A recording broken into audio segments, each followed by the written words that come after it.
최근 이스라엘 전 국가안보보좌관은 하마스가 이스라엘을 침공하는데 북한제 로켓을 사용했다고 이스라엘 군 당국이 압류한 무기를 언론에 공개했습니다.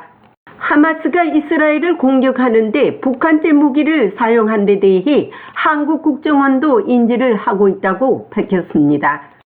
존 컬비 백악관 NSC 전략소통조정관은 오늘 백악관 정례 브리핑에서 최근 이스라엘 정부가 언론에 발표한 하마스의 북한제 무기 사용에 대해 미국의 평가가 무엇이냐는 본 기자의 질문에 하마스와 북한 사이에 일종의 군사적 협력이 있었다는 어떤 징후도 본 적이 없다며 그걸 확인할 수 있는 게 아무것도 없을 뿐이라고 말했습니다. 그러면서 다만 러시아가 북한의 탄도미사일을 구매함으로써 군사적 이익을 얻고 있다는 사실을 여러 번 말했다며 북러 간의 무기거래 증거에 대해서는 확신한다고 말했습니다.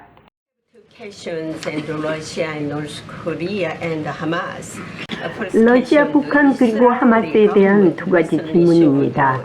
이스라엘 정부는 최근 북한이 하마스에 무기를 제공했다는 증거를 언론에 보여줬습니다. 하마스는 북한 무기를 이용해 이스라엘을 공격했고요. 한편 하마스에게 피해를 입은 가족들은 모두 북한의 책임을 묻기 위한 법적 조치를 준비하고 있다고 밝혔습니다. 이에 대한 미국의 평가는 무엇입니까?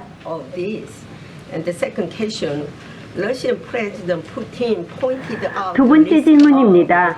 러시아 푸틴 대통령이 최근 한반도 분쟁 위험을 지적했습니다.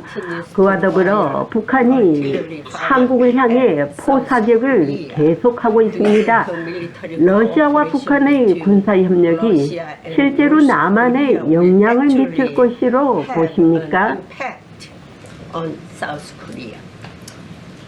첫 번째 질문에서는 어떤 징후도 본 적이 없습니다. 하마스와 북한 사이에 일종의 군사적 협력이 있었다는 어떤 징후도 본 적이 없고요. 그걸 확인할 수 있는 게 아무것도 없을 뿐입니다. 우리는 러시아와 북한의 관계와 러시아의 회피 방식에 대해 오랫동안 얘기해 왔습니다. 즉 제대로 회피하고 북한과 계속 거래할 수 있는 방법을 찾는 것입니다. 그리고 그들은 적어도 지역 내 목표와 목표를 공유하는 데 일종의 관심을 공개적으로 표명했습니다. 우리는 이것을 아주 자세히 관찰하고 있습니다. 저는 북한이 이로부터 군사적으로 어떤 식으로든 이익을 얻고 있다는 실질적인 증거를 우리가 보고 있는 정도에 대해 추측하지 않을 것이며 우리는 의문의 여지 없이 알고 있습니다. 왜냐하면 저는 러시아가 북한의 탄도미사일을 구매함으로써 군사적으로 이익을 얻고 있다는 사실을 여러 번 말했거든요. 그래서 포탄 배달도 가능하다고 봅니다. 컬비 전략소통조정관은 하마스가 북한제 무기를 사용했다는 증거에 대해서는 답변을 하지 않았지만 백악관 NSC의 한 관계자는 하마스가 북한제 무기를 과거에도 사용했고 최근 증거를 인지하고 있다고 밝혔습니다. 대신 컬비 조정관은 하마스와 북한 간의 군사협력 징후를 본 적이 없다고 밝힘으로써 추론이지만 미국이 이스라엘과 하마스 전쟁에 민감한 사항을 지적하고 싶지 않은 모양새를 보이고 있다고 볼 수 있습니다.